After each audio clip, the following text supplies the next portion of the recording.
Assalamu alaikum wa rahmatullahi ta'ala wa barakatuhu. Bandiraɓe sehilaɓe jangiyankoɓe, en garti e windande men jeego ɓiire. Hande noon eɗen janga alkulal fa mangal, alkulal fa tokosal, holno masirte. Mi wino on noon kala alkulal ngal masata ɗiɗi dow, ɗiɗi hakkunde, ɗiɗi less. Ko woni dow ko masirte. Mi hollima ɗon a mawɗo, e mawɗo, i mawɗo, o mawɗo, u mawɗo. Mi hollima ɗon a tokoso, e tokoso, i tokoso, o tokoso, u tokoso. Mi hollima ɗon a poɗɗo, e poɗɗo, i poɗɗo, o poɗɗo, u poɗɗo. Koni masɗe ɗi poti ko joyi tan. So tawi aɗa yiɗi windude ko fooɗani, mbatta hen ko masɗe ɗe pooɗani ɗe. So tawi binda ko ene fooɗi, waɗe hen masɗe poɗɗe ɗe ni foti. Joni noon jangen alkulal men hande ngal, fa mawɗo e fa tokoso. Masen ɗum: fa, fe, fi, fo, fu. Ngara pooɗa: fa, fe, fi, fo, fu. Ɗon timmi.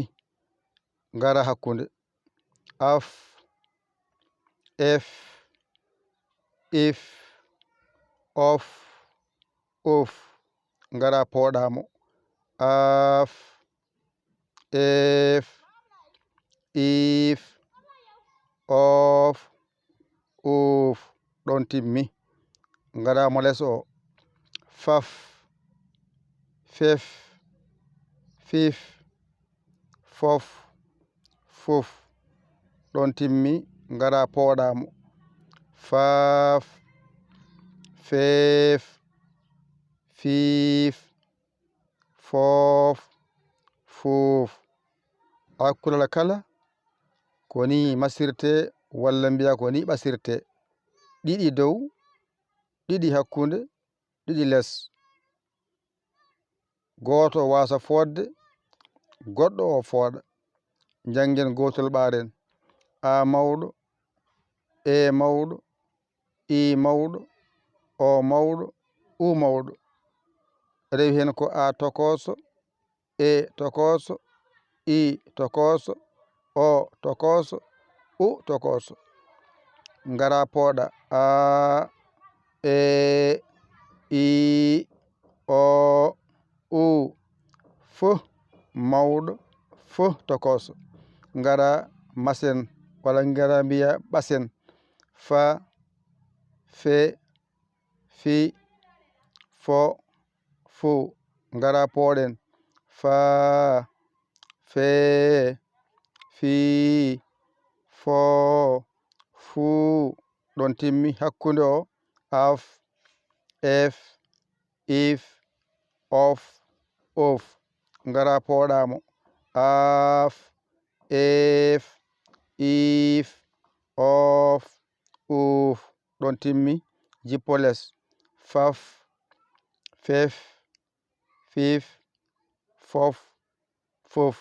Ngara pooɗa: faaf, feef, fiif, foof, fuuf.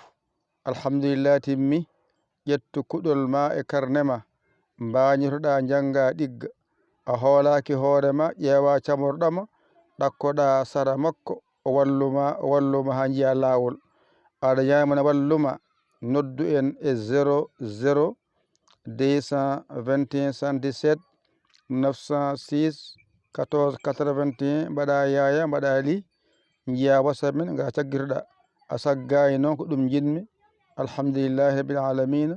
O ko musidɗo mon giɗo mon almudo mon nder e Bowal Yaya Ly Kaolack Sénégal alhamdulillahi rabbil alamina on jarama wassalam.